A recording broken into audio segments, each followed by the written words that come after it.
Yo, what is up, everybody? Episode 127. Drop that beat. Yeah, drop that beat. It's gonna be May. We in the zone. Tackles on deck. Yeah, we back on. Metaphor, feel that wave. Sell a club. Let's get paid. Yo, Anna, it's gonna be May.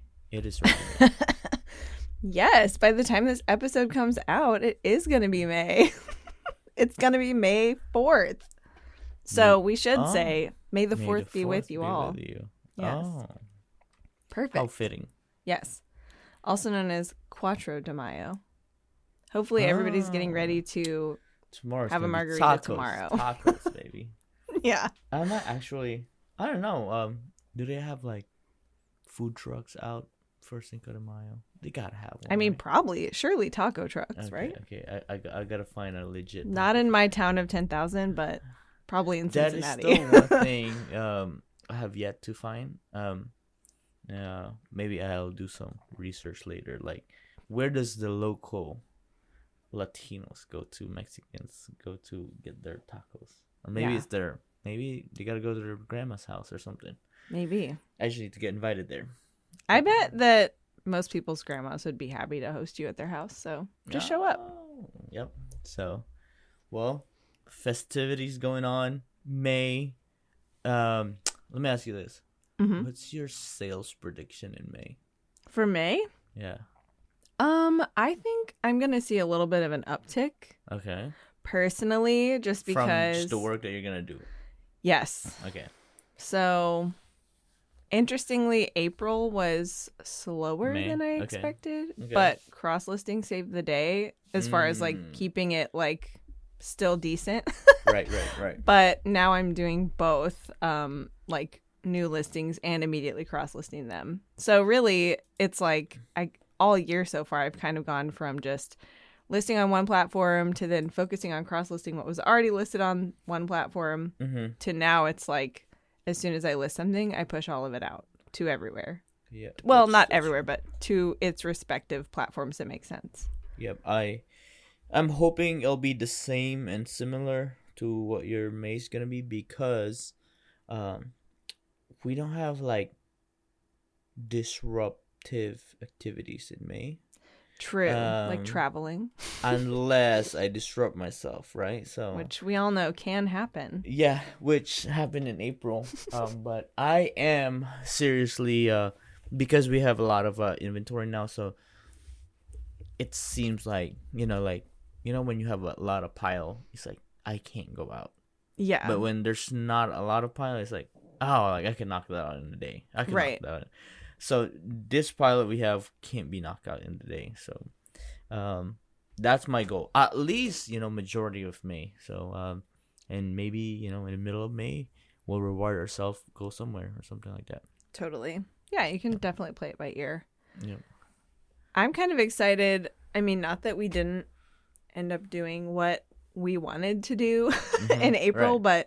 but, for being so like free flowing, I guess, and just Yep. like adapting with things Wow, as they... look at you. What? Free flowing. Oh, I know. Can you imagine? but no, Didn't like, stick to a planner.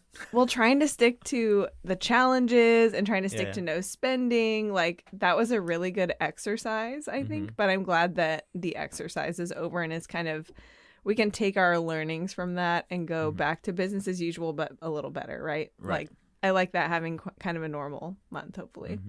Yep. Hopefully those are not famous last words, but we'll see. Hey, at least we're starting it strong. That's all that matters. Yeah, for Yeah. sure. And it was like April was really informative, and I'm glad that even though I did have I had a whole week where I was gone, like I only really put in 18 days of work in Right. April, which isn't very much for me. So Yeah. I'm amazed at what was accomplished in those 18 days, Right. and I'm glad. But we do have kind of a fun topic today. We have talked about this a little bit off air because I saw a content creator that I follow who does talks about like organizing and running your household kind of stuff, and I really like her philosophy about things. I'm sorry, I can't remember her actual handle right now, which is terrible. I'll put it in the show notes. Mm-hmm. But she posts all kinds of things about organizing, and one thing that she said, which I'm sure she didn't come up with this, but Right. the way that she sort of packaged it and talked about it was really enlightening to me, was about clutter and Okay. how clutter is really just a bunch of unmade decisions. Mm-hmm. And so anyway, as we were doing things like cleaning out our own personal stuff, or, you know, I was doing an inventory check, or we're dealing with death piles, like clutter is adjacent to all of those things, right? Right. Right.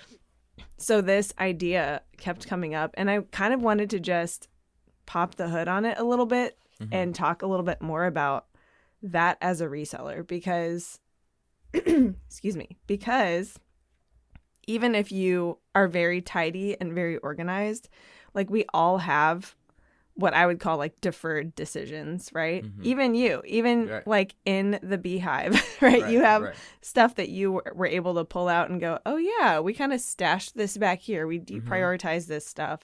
And now is the time to like put it in its rightful place and process it or whatever.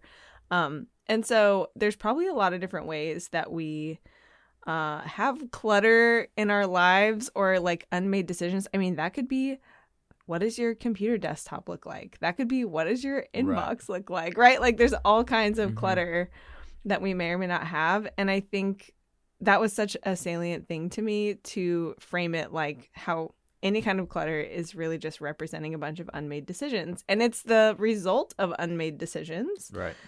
And so, like, I don't think anybody really decides to have clutter, right? Like, That's true. I think on you don't- purpose. It just Yeah, you accumulates because you're not don't- making other decisions. You don't wish for it, and it's like you said, it's easier to just not decide now and just put it aside. So Well, I right. think that's where it builds up. And there's also just like always priorities in play, right? Like, Yeah. even if you're not the kind of person who sits down and writes out a hierarchy of your priorities, your actions like speak to your priorities, right? Right, Your there's actions a, automatically embody There's your a priorities. valid reason. There's a valid reason. Yeah. That can outweigh Yes. the act of doing it now. Yes. You could So, always I'll do it later. and certainly I'm not here to condemn anyone's clutter. I have clutter in most areas of my life, like most people do. But I think something that struck me as I was really thinking about this is that, yeah, that's why we have processes and routines. Because if clutter is really about decisions, you know, routines and processes are what kind of protect our decision-making power, because we don't have to keep constantly remaking the same decisions. Right. So I kind of want to talk about that a little bit, like how our processes actually protect us and can ultimately, if we implement them and we keep refining them, that can prevent a lot of unmade decisions. Yeah, I think that's so true. I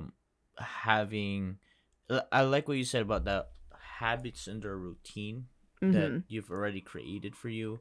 Like I guess a perfect example would be kind of like our kitchen counter in our cooking area in our kitchen.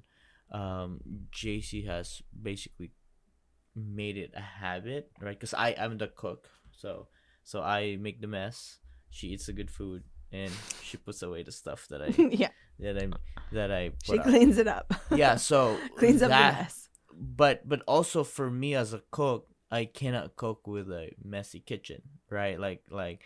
Or there's just more a fear of it just overtaking the kitchen that is gonna be a bigger mess. So it's crazy to think now that I'm saying it that we could do that in the kitchen, right? And the space where I believe kitchen is mostly where you can put back the stuff where they need to be, right? Like there's always a place for your knives, your pots and pans. Right. So It's there's really a system well already. defined Right, it's so in defined. kitchens. And I think that's a great framework to think of. That I've heard somebody said that clutter is really just your stuff that doesn't have a designated place, right? Yes. Or just for example, like me, if I have 20 pairs of shoes already, and if I buy 5 more, now I feel like my shoes are cluttered. No, the shoes are not cluttered. It's just the added 5 that you bought that really don't have place for it anymore.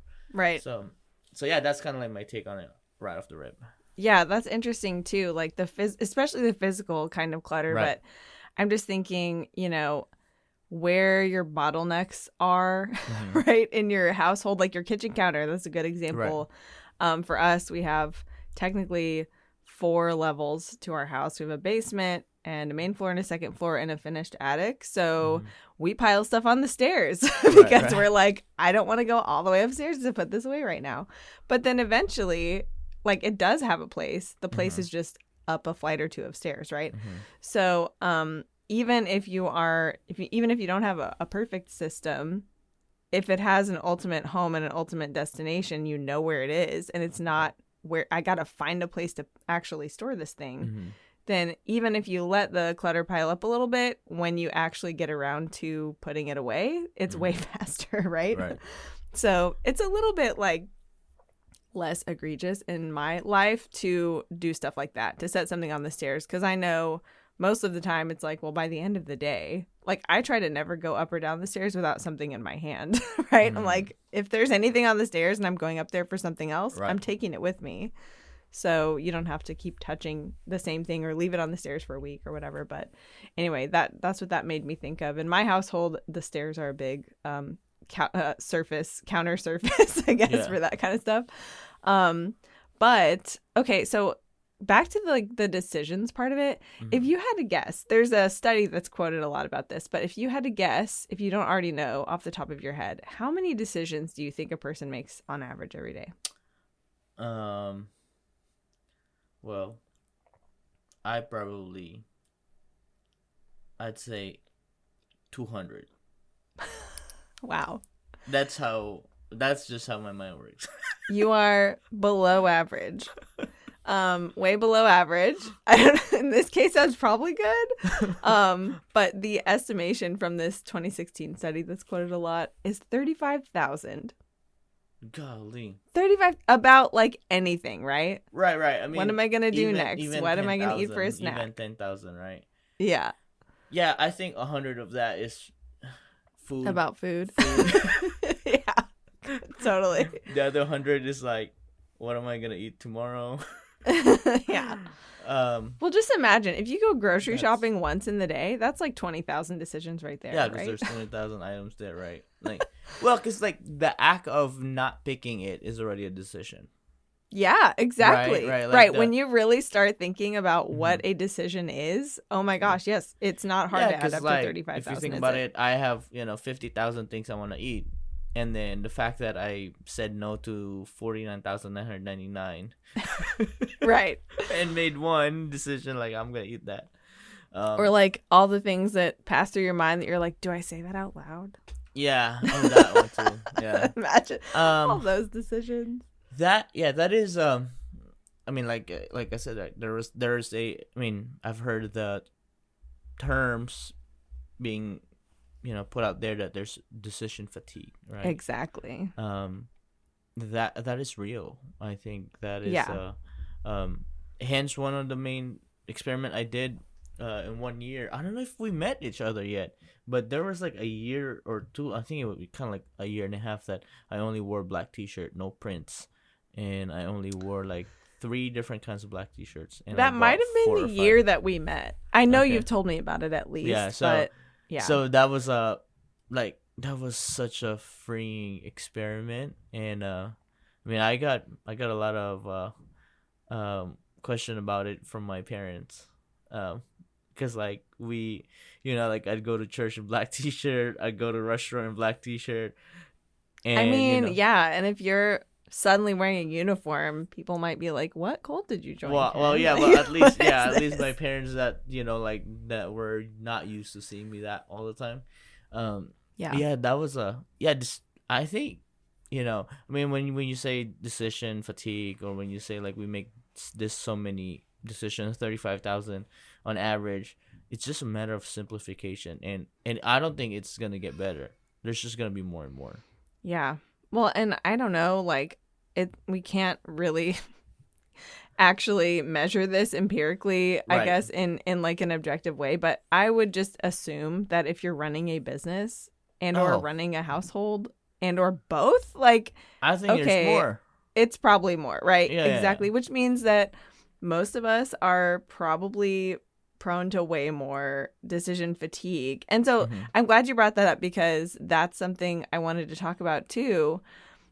Just in this discussion, because like what actually is that? Like the actual effects of it. I pulled up like a behavioral science journal article to kind of see how did they really define like the effects of it. And this is what I found. So it's an impaired ability to make decisions and control behavior as a consequence of a whole bunch of repeated decision making. And so the things that are affected by decision fatigue are the ability to make trade-offs, preferring a passive role in the decision-making process. As soon as I read that, I thought about when I'm at the end of the day and I've been like making decisions all day and my husband's like, where do you want to eat for dinner? I'm like, Right. I just don't care. I don't want to pick. All Right. I want is to not have to pick. That is decision fatigue. I mean, I'm also not a picky eater and he is more picky than me, Okay, but so truly I'm like, I don't know. Like, I can't even make a judgment because I'm so over making decisions today. And then the last one is that the last effect of decision fatigue is making choices that seem impulsive or irrational. Yep, that's true. And that one actually made me think about times that we've been outsourcing together in like retail arb situations. And like, think about it. You're in a store for like, I don't know, 6 or 8 hours or a long time something. already, yeah. You're combing through all of this stuff. Like, Right. of course, you're doing research some of the time, at least. But there are some things that you're like, I don't know. Like, this could be a good buy. Like, it could not. Should I get 3? Should I get them all? Should I, and like at a certain point, you're just like, I don't know. Just get them. Like, Yeah. like, doesn't that kind of happen more over the course of the day? Yeah. Okay. So what I usually do in that situation is, especially on buying brand new. Yeah. It's got a receipt and the store has return policy. Right. Our kind of like remedy for that is just buy it now. We'll return it later. Right. Which is great. It's a great safeguard, but that does kind of go to like having a more passive role. Like, because you're going to have to like double down and actually decide if you're keeping it or not. Yeah. So you've just deferred that decision basically. Yeah, we defer that. And then now we've done something different this year actually is to put in a separate receipt. Like I'll pay for that separately. Those are all kind the of like my maybes. ifs and buts.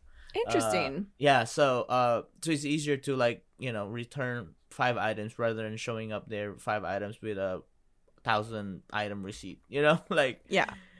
this is a bad look. But no, I agree. The longer, or I guess the later the decisions I think happens during the day or during your time.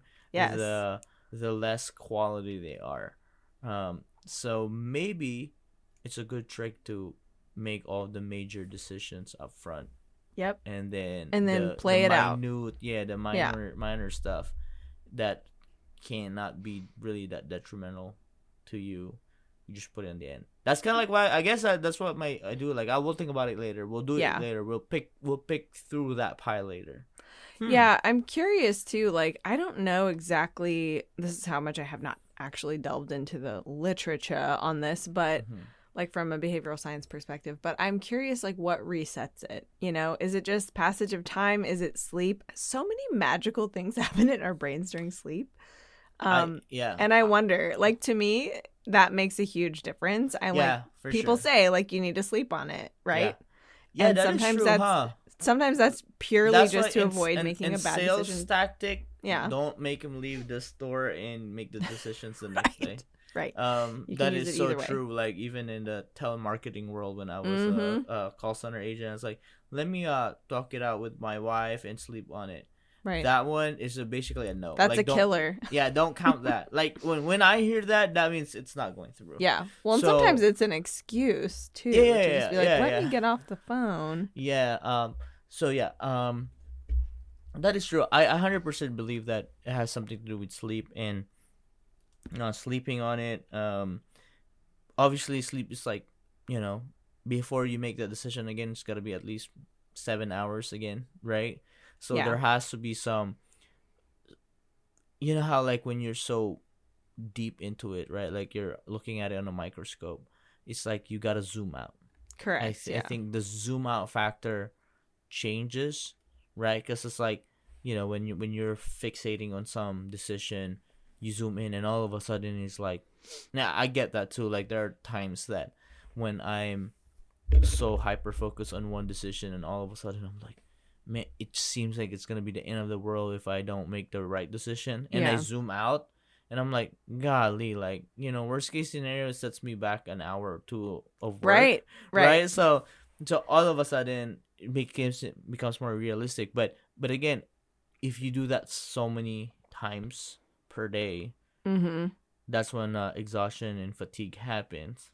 Right. So Yeah, but that's another thing that I ran into as I was like researching this just a little bit and looking a little more deeply into it, was the 5 or 10 rule about making decisions. I don't know if you've heard this before, but it's basically you take the decision and you like kind of what you're talking about, where you're like, I'm really hyper focused on this and it seems like it's taking up my whole world. Excuse me, I'm like losing my voice. But the 5 or 10 is like, you can pick either 5 or 10, but how much, like, how will this decision affect me in 5 minutes, 5 months, and 5 years?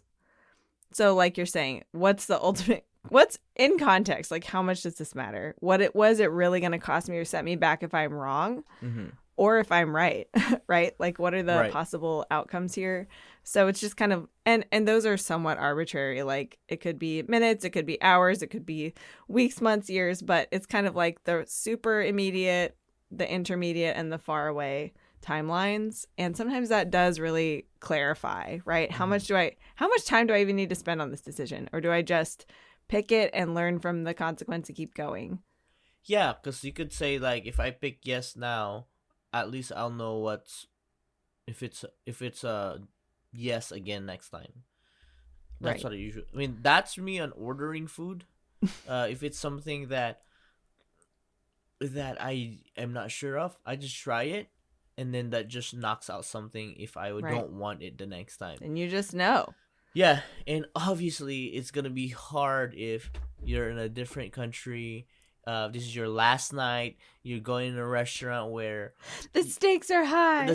That's when the stakes are high, right? Because if you get this wrong, you're gonna have not the best last night dinner, right? You're leaving with literally a bad taste in your mouth. Yeah, so that is real, but that's why, again, some people just play the safe bet on that last night dinner and just be like, just give me a steak. I'm like, that's so funny. Like, so. John has almost the opposite approach. Like, we love pizza, right? Like, pizza is one of our favorite foods. He has what he calls a litmus pizza, which is a plain pepperoni pizza. Okay. It's like a litmus test is like a scientific test. So but if basically, that's good, if the basic pepperoni pizza is good, then he's willing to try some of their other stuff. If they can't even get that right, he's never going back. Nah, that's true for a pizza. I think pepperoni or cheese pizza, if they could get that right, but it can't be too far, because all of a sudden it might be a different sauce that you're using. Right. Like, the red sauce is great, but next thing you know, the white sauce is not your taste. So, I know. And it's like, okay, are you guys really good at balancing flavors and distributing toppings? I don't know. I don't know what plays into it. That is why we're pro Yelpers. Me and JC are. Yes, really you definitely are. We definitely could, feel from the comments if it's, because again, like, was it worth making a remark about? Was a restaurant worth making a remark or a comment about? Mm-hmm.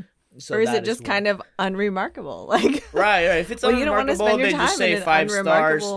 Next thing you know, they have so many stars but no comments. I'm like, it might be just above average, right? But if there's comments, I'm just like, oh, like, they took the time. Yeah. So I guess that's kind of like, it could, reeling me back to reselling.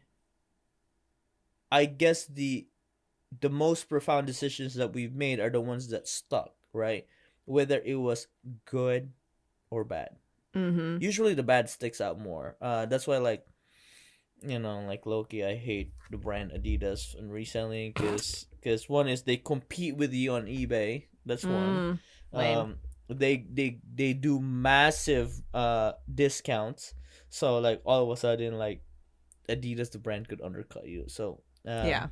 that's my decision because I bought so many Adidas that can't give them away. Uh, I actually so don't have much Adidas left. well, I think the Adidas that you picked, remembering from what you picked, were the ones that were good out of the Well, whole lucky pile. me. Yeah. So Yeah. so now your decision bias now it's like, oh, I've had great experience on this, but Yeah, but like it's not until you hit the knot. right. Exactly. Yeah, and I mean, I don't know. That's interesting too in terms of cross listing because I've sold like there's this one kind of Adidas like pants that I've sold Yep. on like 3 platforms, and maybe Adidas isn't competing directly Yeah, on no, some I of the think others. for some reason people rock Adidas pants, not jackets, not tops, Yeah, it is the not pants, right? It's the stripes. yeah. It's the subtle hint. It's not like this is Adidas Yeah. top. So maybe that could be it. Again, we're thinking about design, right? And then everybody's like, I want that, but not in your face. Yeah, So that's true. It's like so lots of branding in yeah, our yeah. world. So in your business, what Uh-huh. do you think you spend the most time or you spend the most choices in deciding your what I guess what causes you the decision fatigue in your operation right now?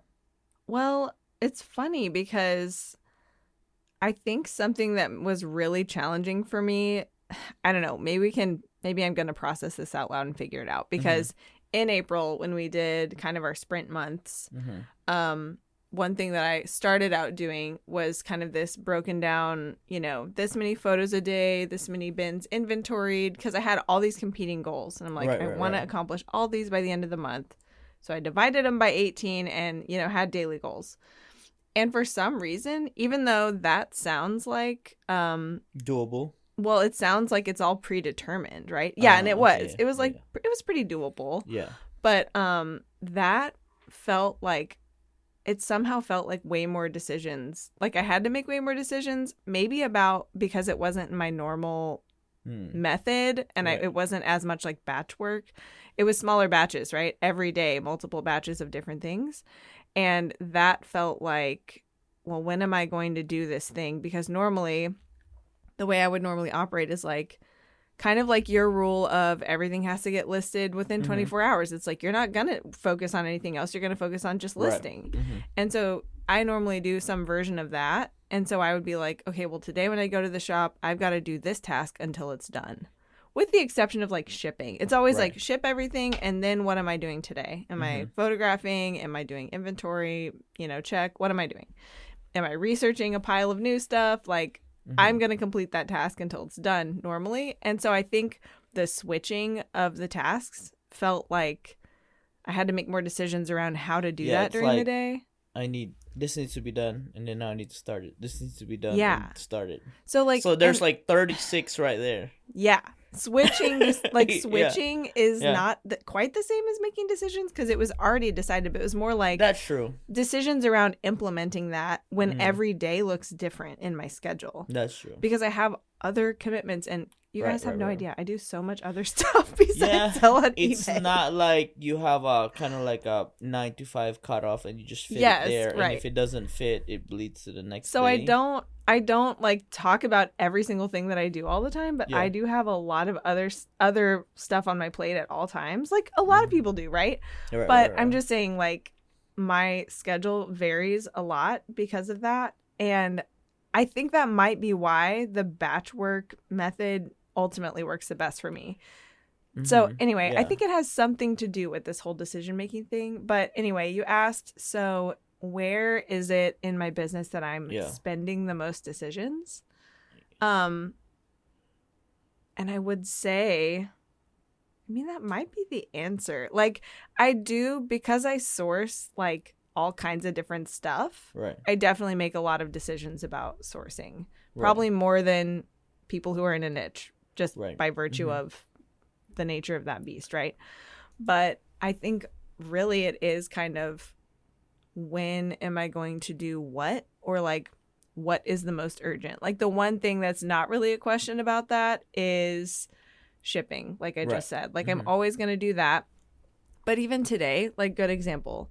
Today, some of the factors that I have to consider when deciding when am I going to ship. There's terrible, severe weather going on. We have to record a podcast today, which we're doing. Good job, we're doing it. Right. But like, that could have happened at any point today. It somewhat depends on your schedule, somewhat depends on my schedule, right? And also, like, when does my postal carrier come by? What is my cutoff deadline for getting this stuff shipped out? So, you know, all of that does actually have to factor into a decision about when am I shipping today. So as we're recording this, I haven't shipped yet, but I will have to decide, am I going to do that next? Or am I going to have to do a couple other things first? Am I going to have to wait because there's maybe a tornado happening outside? Yeah. That is true. And that's where like systems really play into a lot of role. It is. And that, like, you say systems, I'm saying processes. I think we kind of mean the same thing. Yeah. But like, this is what has become really clear to me kind of examining this topic, is that our processes,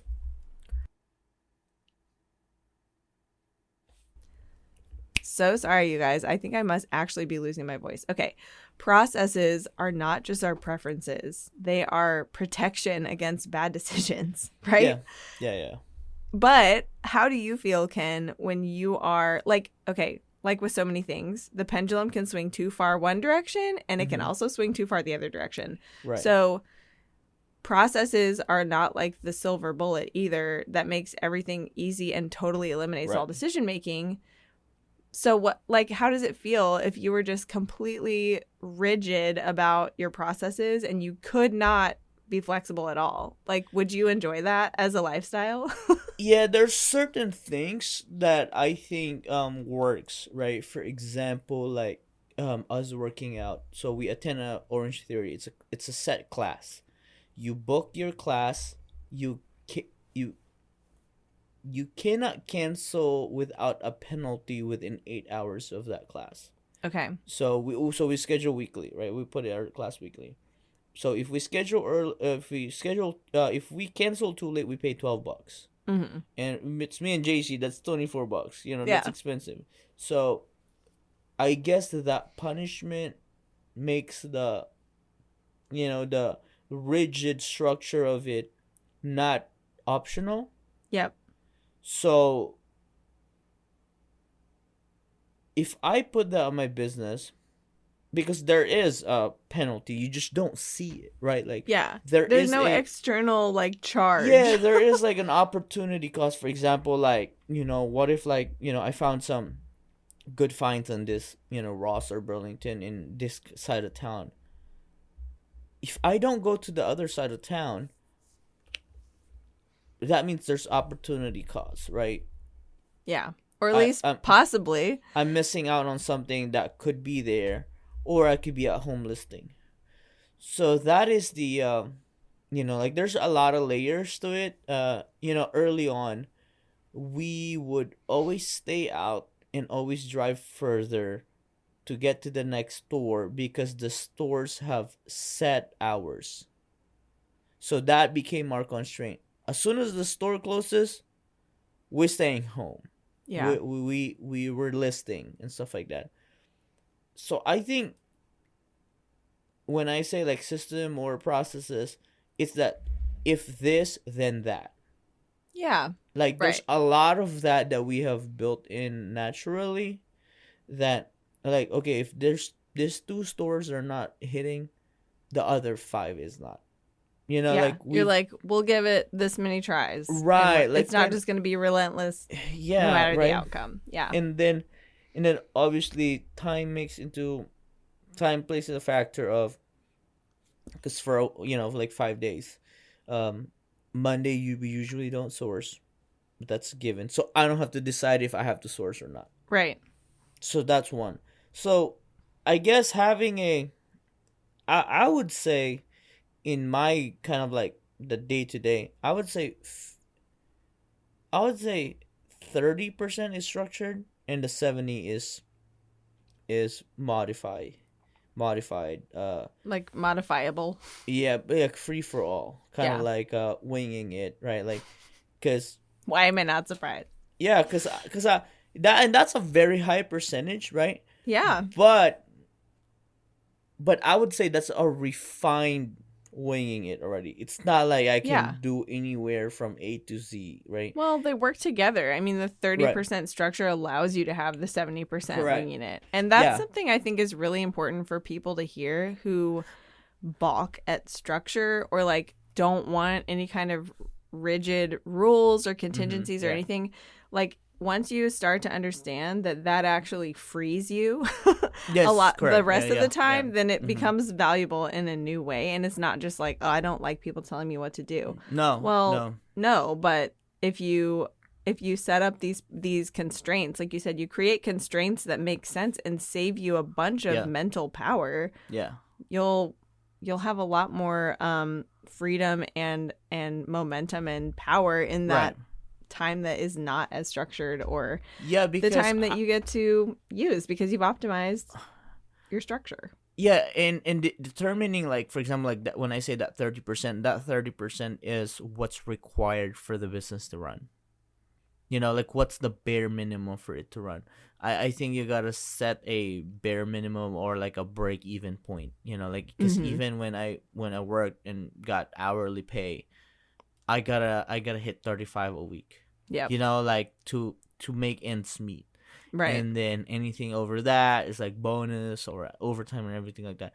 So I've never really needed to work more than that. And at that point, it's just vibes. When I work, I was like, oh, man, the vibes are great. I'm Right. logging 10 hours today. You're just doing a backstroke through the gravy at that point. At that Whatever point, works. right? Yeah. So I think you have to figure that out because in your business, like one of the things that we've realized, right? So for our exercise, April, we basically maintained / gained on our eBay store, and that felt like a long month for us because it was like the drop of the biggest high of the year.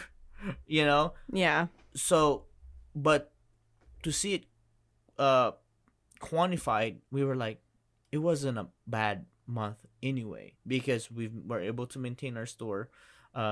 Maintaining your store means you have a higher, you still have a high caliber store trying to go into the next month.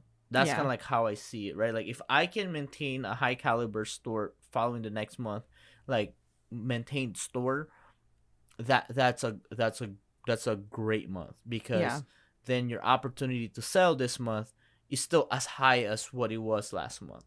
So that's kind of like how I see it on that creating decisions or what needs to be done. And then the rest is just free time. And no, you're right. I think as far as the winging it factor, I feel like I can wing it so much because everything else is so structured. Like to a point that we only use 2 boxes. That's crazy. I think that's crazy. For me to say that back then, I'd have like 5 to 10 different boxes that I use. But at this point, I'm just like, wait, let me just stuff it with craft paper, and the 2 inches that I'm saving over the 5 cents that I'm paying extra on a smaller box or saving, it slows down the process. It's not worth it. Yeah. Yeah. So like, I think that's the behind the scenes of like, you don't like, I don't see it. I don't quantify it now, but comparing it to our operation then to our operation now, it's so much faster. Yeah, and I think there is a confidence that you can have when you know exactly what to do, right? You've already figured out the process, and you can just go and like knock it out of the park. That is a great feeling. Right. But also you're every day kind of reaping the benefits of saving that time and That's mental true. energy. And over time that can really Compounds. add up, Yeah, right? it Yeah, it compounds. compounds. Yeah, that's true. So let me ask you this, and maybe you can draw on a time in your own business where you've had to do this, or just in life, whatever. But for somebody who, like, going back to the original idea here, that your clutter is basically a pile of unmade decisions, whether that is your inbox or your, death pile or your kitchen counter, whatever it is. Like, A, it's no wonder it's so overwhelming. Right. But B, how can somebody start to make those decisions, I guess, and tackle it and then move past it and avoid piling the clutter back up? Because, deferring decisions is basically a bad habit. Yeah, for sure. And so you have to break that habit, but also you have to, from somewhere, pull some extra decision-making power to clear the pile. So how does that work? Like, in your experience, what do you think about that? I think the biggest shift recently was when we used to be like almost 80, 90, I would say 90% footwear only. That was, I felt like it was so dialed in, right? And then when we added clothing, that was, on the acquisition side, I was like, oh, it felt so much cheaper. I felt like ROI is way better on the front end. Right. I could, in theory, right? Like a box of shoe could be replaced with 10 pairs of t-shirts, 10 pairs of shorts that could be equal to more value. So I was just like, oh, this is great, right? You're like, so, what's not to love? Right. That was theory. I was like, and all of a sudden, like, I'm filling up a minivan cheaper than what I would fill it up in a shoe. So I was like, this is great, right? Yeah. And what broke that was on the processing side, the listing side. Now it's more intricate, right? Like it's mesh. We measure everything. Yeah. Our volume of listing, and I could still say that we can only handle so much SKU, but in depth of quantity, it was like, so for example, like listing 10 pairs of shoe compared to listing 100 items of clothing. Yeah. If there was 50 SKUs, that's just 50 listings compared to 10. Yeah. Now all of a sudden the listing part just expanded so much, right? So when we were facing that decision, there was a lot of fatigue. It was like staring at it, I was just like, so your decision to source that thing or not was a different decision than if it was a shoe. It was, like it broke the system that we created for a shoe. Then all of a sudden it was cluttered, and next thing you know, I just start noticing it. Oh, I could stuff more items on a Home Depot box, and I would just close the Home Depot box and deal with it later. Right? But if I put like 20 pairs of shoes, it's so visually big. So I was like, I cannot ignore those 20, right? Like I spent, let's say I spent, 50 times 20, I spent 1,000 on that pile. Yeah. I need to deal with that. But 1,000 on clothing in a Home Depot box, I can't see it. Okay, So, I have that a was solution clutter. for you. I'm just kidding, half kidding. But seriously, when's the last time you went to Home Depot? It's a real question. Oh, a long Has it time been a ago. while? It's been a while. Okay, they have, I am kidding you not, like a shoebox sized bin of the bins that you use, the black and yellow bins. Oh, yeah? They make a little shoebox of it now. I think I use them for my tech gears. It is the cutest thing ever. Are they shallow? They're like, I don't know, they're about the size of a shoebox. Okay, wow. Like truly. But I saw them last time I was at Home Depot, which was recently because I live in an old house that we're constantly working on. No. And I thought, oh my gosh, does Ken know about these? No, that would be perfect for storing your collection. But you can't see through them. So No, but they make clear ones too. Oh, they make clear ones. Yes. That's Anyway, interesting. I was like, these are, to me, those bins are like forever equated with your basement. Yeah, because I have It's so like many. iconic. So what we've done is, we've created a side. We partitioned our basement that this is all clothing. Yeah. And we've decided if that's filled up, we're not buying more. Nice. So that is gotta have constraints, right? Again, that's the constraint, right? Like when I go out and freely source, it looks like, oh, he's just winging it. No, but because he knows he has room in his basement to stuff those. Right. Because when we've had to use the garage for storing clothes and we have to fulfill out of it, it took so much time. Yeah. It took so much time, and obviously our garage is not as organized as our basement, because a garage is basically moving storage for our other stuff because we use our basement right. for the business. So then that was the point where we had to, again, one of the biggest things that we had to learn skewing system. We flew Anna out to our house to help us create a system for a 10,000 unit process. So when that happens, I think you have to defer everything and pause everything and go all in on that daunting task instead of I'll just making it worse. Yes. Yeah. I think that's what a lot of people like. I think we are so good between me and JC to pause everything. There are moments as, babe, just ship what needs to be shipped today, because because our system is usually 0 orders to be shipped. When we're shipping, it goes down. It don't matter when you bought it. Right. When we're shipping today, it goes down to 0. Right. But there were moments where, babe, punt the shipping as far as we can, and if we only need to ship 5 out of the 20, we'll deal with the 15 the next day. Yeah. And let's go in on this. So that's kind of like our remedy when we were faced with it could be a clutter if we don't deal with it now.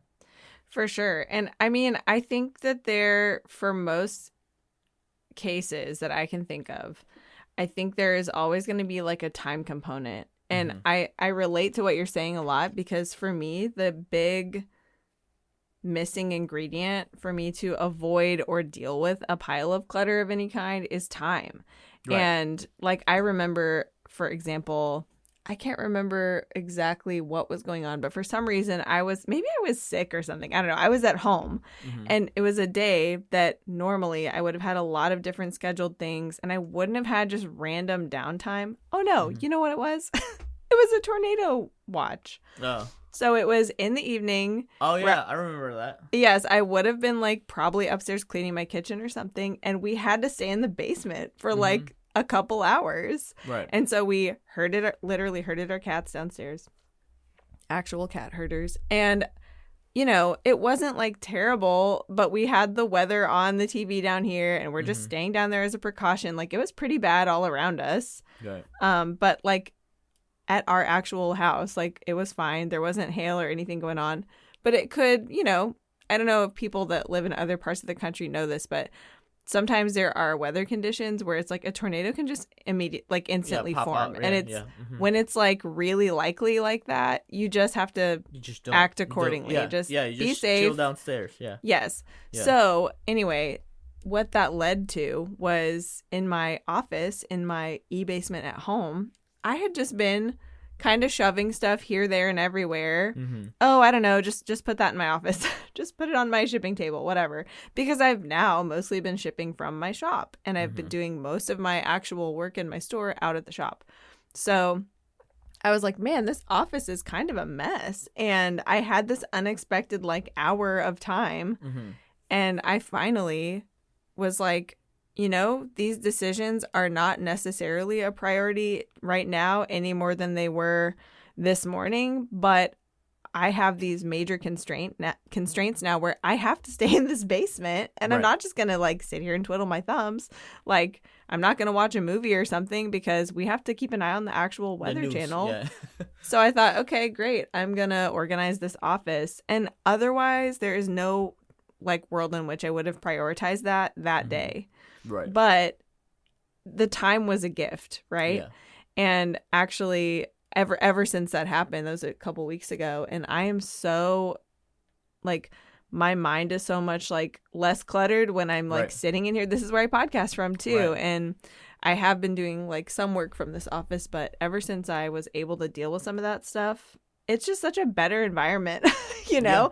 Yeah. Like, did it materially affect me sitting here and doing a podcast while it was messy behind me? Not No. really, but it did impact my own experience, right? Yeah. In my mind. So anyway. I think that's a thing that we easily say, like, oh, it's not affecting anybody's, but like, no, it's only affecting you, which is really actually the most important. Right, which is kind of important because you are the business, actually. Yeah.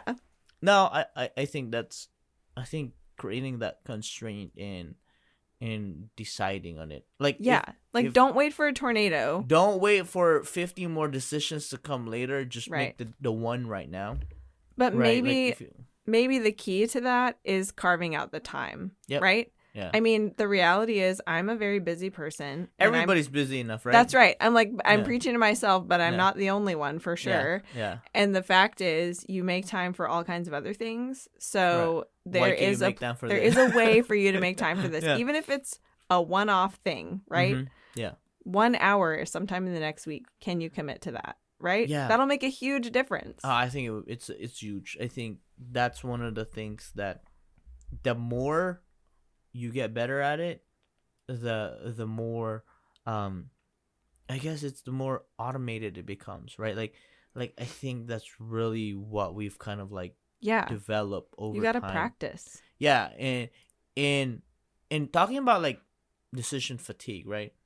There, with all the decisions that you make, right? You're doing a lot of reps in decision making. I think over time your mental muscle of deciding gets stronger. Mm-hmm. That it's easy to say no and put off different things that's actually causing the fatigue to happen. For sure. There's only right. Like if you're making too many decisions, right? Like for example, like I think we all do it with our go-to ice cream flavor. Right? Okay. Like right. What do you like mean? So, because for example, like if I took you to Jenny's ice cream, please do. Right? And they have like 25 flavors. Right? They make you taste everything if you want to. Then all of a sudden you have 25 decisions to make. Yeah. But I've got a pro tip for you. Just be allergic to chocolate because that eliminates half of them. That eliminates a lot of it, right? So exactly. So that's the thing, right? Like so me, I have a go-to. I have coffee, go-to. I have so good. Right? I have there's salted salt. It's actually salty caramel, not salted caramel for them. So can't go wrong with it. Yeah. Right. So if you apply that in your business, what's your go-to decision that needs to be done up front? Mm-hmm. And if that's done, technically the rest of the day is a free flowing day, right? Like if one of the things that we've discovered, like if we were able to list 500 items and 500 listings last month, that's a lot of listings. Yeah. In a month. That's a lot. And that felt fine. Mm-hmm. Now, can we stick to 15 listings a day in May? I could say based on the performance last month, we could do it. So now all of a sudden that puts my store in a really good situation for the following month. So now that's out of the way. We gotta list 15 every day. And that's just listings. Then quantity comes. Then all of a sudden we're there at 500 to 550 items. Right. So, and then if you knock that out, the rest is yours. The rest of the day is yours. Yeah. So, I think creating those, are they even called constraints? If that's the thing.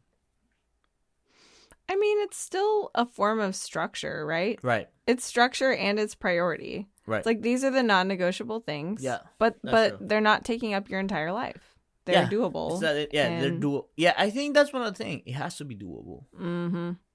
Like again, the only reason why I can say we could do 15 a day because we did it last month. Right, and that's so close, right? Because I could say we've done 200 a day. Yeah, so but have I. Right, but I can't do that every say day. that. Right, it's not relevant to the current situation. It was more of like a desperation that time that I could make it happen. Like anybody could make it happen when you're desperate enough. So I think now, I've done that when I was really overwhelmed because I had a ton of new inventory. and that's all you did. And it made me feel better to like knock out a lot of it at once. Yeah. Or when I just got real sick of having a pile. Yeah. I was like, I don't care. that I'm was going to your work for intervention. 12 hours on Yeah, this. those. But again, yeah, that's kind of an intervention. Yeah, again, it's not sustainable, daily. right? Yeah. So Yeah. so I think figuring that out, that's doable. I think Mhm. that's one of the things that you have to find your, I would say, discover your limit and pull back 20 to 30% from that limit. Then it wouldn't feel like too crazy. Yeah. And the goal is, that you could easily list 100 a day. And if you do 50 a day, it feels like you're a rock star to everybody else. But for you, Yeah. it's a piece of cake. Totally. Yeah. And I mean, again, this whole concept of decision fatigue and clutter being unmade decisions, Mhm. that probably permeates our lives in a lot of ways. A lot. And, a lot. The cool thing about addressing this within your business is that you can take that and apply it to other parts of your Right. life when you do it successfully in your business. So, if you feel like, I don't know, everything is a mess, like a lot of people I talk to feel like that. And I understand that. Start somewhere, and you might as well start here because there are clear tasks, there's clear goals, right, of running a business. So it's a good place to start and learn how to do this better. Yep. And if you have experience with, any of this that we're talking about, like share your experience with us because it's Right. such a common thing. Whether it's showing up on your kitchen counter or in your death pile or anywhere else, like don't be ashamed of it. Yeah. It is totally a human experience. I think we all, face it at certain points that sometimes we feel like we're struggling to deal with it, and there are times where we feel like we're a pro at it. But it comes in waves, and unless you want your life to be stagnant the same for the rest of your life, then there's always going to be change coming. So yeah, I think it's great conversation to have. I like what you said, that it's a great way to apply in your business. There's definitely a lot of upsides to it, and the bleed over will be just applying it in your daily tasks in daily lives. And when that happens, man, Costco trip is going to be so much easier, or buying groceries is going to be so easier because you know what you want, you know what needs to happen, you stay on a certain budget, and in and out, baby. So that would be it for this episode. Anything else, Anna? I think that's it. I just think we should definitely thank our sponsor, Seller Ledger. We are, thank goodness, past tax time, but it's like never too early to get your year set up for next year at tax time. And honestly, like, we talk about tax time a lot when we talk about Seller Ledger because it makes it so easy to prepare. But it's a monthly thing. It's a daily thing. It's Yeah. a weekly thing. Yeah. I love looking at, the progress and the things that are going on in my business financials to like help me make decisions too. So that's really important to be able to have all that right in front of you easily. So yeah, just check them out. We love using them, and you can try it for free. So thanks Alrighty. to them for sponsoring us. And I guess we'll see you guys in a week. Peace. Bye. Yeah. Yeah. It's me now. That's right. Yeah.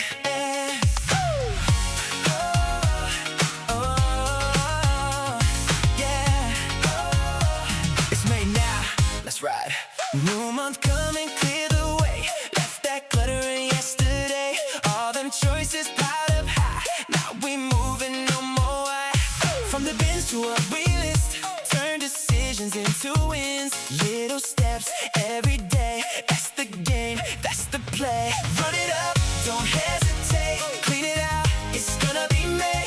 One by one, make that play. Turn that stress into a payday. Run it up, feel that way. No more piles, no more delays. Step by step, find your pace. Now we win it every day. Tacos on deck, vibe right. Still putting work in all night. From the stash to the store, we ain't stuck there no more.